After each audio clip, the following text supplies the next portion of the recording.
masasabi mo? Anong masasabi mo? Dinaig ako.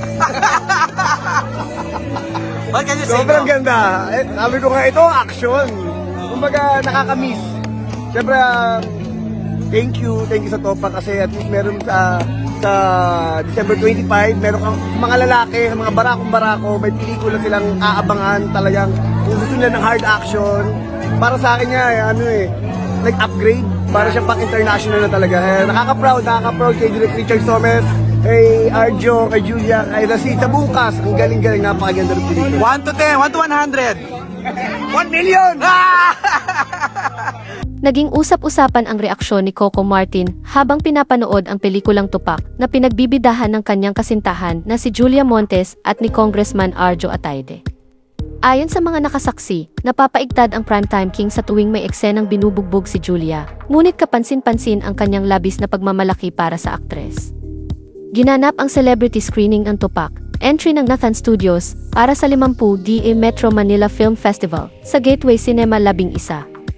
Ayon sa nakatabi ni Coco, hindi nito maitatago ang kanyang emosyon sa mga intense scenes ni Julia, ngunit halatang proud na proud ito sa husay ng aktres sa aksyon. Nagpasalamat si Julia sa lahat ng pumuri sa kanyang performance, lalo na sa mga action scenes kung saan nagkaroon siya ng minor injuries habang ginagawa ang pelikula. Maraming nakapansin sa kakaibang atake niya sa aksyon na inihalin tulad sa mga naunang female action stars tulad nina Angel Locsin, Erich Gonzalez at Christine Reyes. Ayon pa sa mga nakapanood, iba ang dedikasyon ni Julia sa Tupac. Matatandaang sinanay din siya ni Coco Martin noong kasagsagan ng Gigek ang Probinsyano, dahilan upang mas mahasa siya sa genre ng aksyon.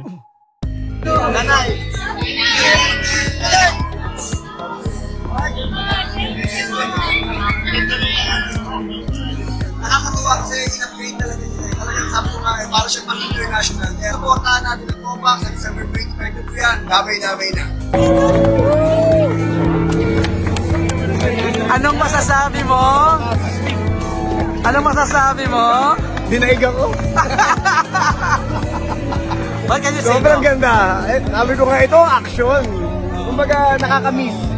Siyempre, thank you sa Topa kasi at least meron sa December 25, meron kang mga lalaki, sa mga barakong-barako, may pelikula silang aabangan talagang kung gusto nila ng hard action. Para sa akin nga, like upgrade, para siya pang international na talaga. Nakaka-proud kay Direk Richard Somes, kay Arjo, kay Julia, kay Rosita Bukas. Ang galing-galing, napakaganda ng pelikula. 1 to 10, 1 to 100. 1 million!